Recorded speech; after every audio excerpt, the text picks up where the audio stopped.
Assalamualaikum guys, welcome back to Fiqih Daily. Let me ask you something. If I asked you, who is the most influential person in history? You'd probably hear many answers. A king, a scientist, a philosopher, a politician. But what if I told you that for nearly 2 billion people around the world, the most beloved human being who ever lived was a man named Muhammad? Not a king, not a billionaire, not someone who commanded vast armies from a golden palace.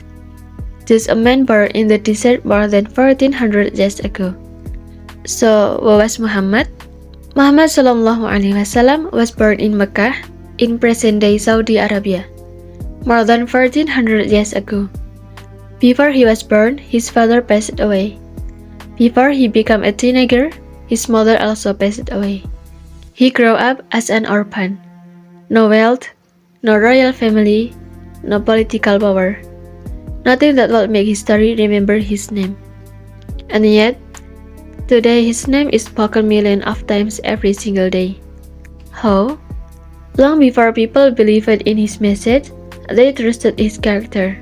His community gave him a title, Al-Amin, the trustworthy. Think about that. People later disagree with him. Some even become his enemies. But many of them still admitted, we've never known him to lie. In a world where truth feels increasingly rare, Muhammad SAW became known for honesty before he became known for religion. And perhaps that one reason people listened when he finally spoke. At the age of 40, Muhammad SAW often spent time alone reflecting. He was not searching for a fame. He was not trying to start a movement. He was not writing a book. He was searching for truth. Then one night, in a cave outside Mecca, everything changed. An angel appeared, and the first word revealed from God was, read. One word. Yet it became the beginning of a message that would transform the world. The Quran had begun. Many people assume Muhammad SAW brought a completely new religion. But that's not how Muslims understand it. His message was the same message carried by the prophets before him. Adam, Noah, Abraham, Moses, Jesus, peace be upon them all. The message was simple. There is only one God. Worship Him alone. Trust Him, return to Him. That was the heart of the message.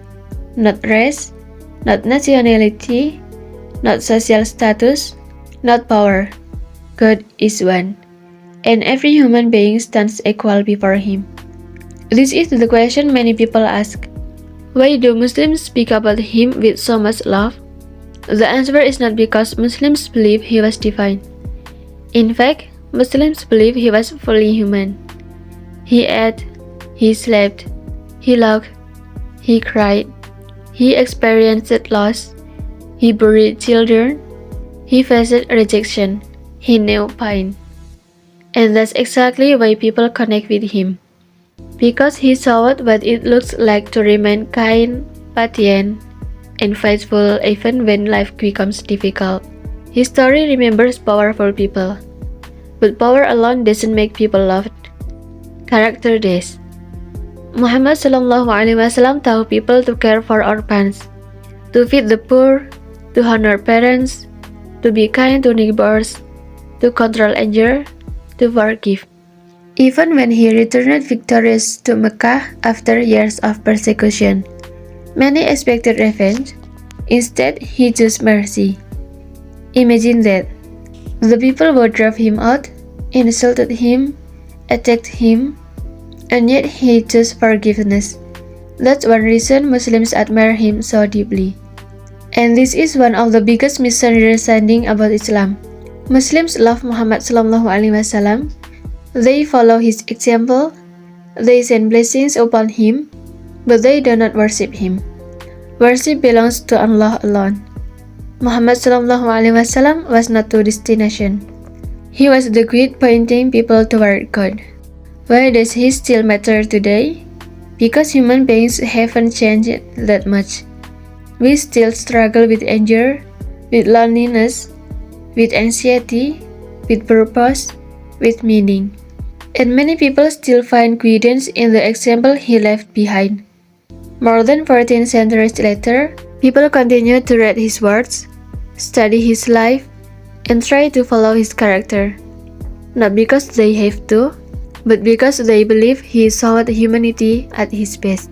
So, who is Muhammad sallallahu alaihi wasallam? To Muslims, he is the final prophet, the messenger of God, the teacher, the guide, the mercy sent to humanity. But perhaps the best place to start is this. Before asking whether you agree with him, take a moment to learn about him. Because it's difficult to understand why nearly 2 billion people love someone you've never truly met. And maybe once you learn his story, you'll understand why his name is still remembered, loved, and spoken every day by people all around the world. If this video helped you learn something new, leave a love in the comments and subscribe to Fiqih Daily for more conversation about Islam, faith, and life's deeper questions. See you in the next video and wassalamualaikum.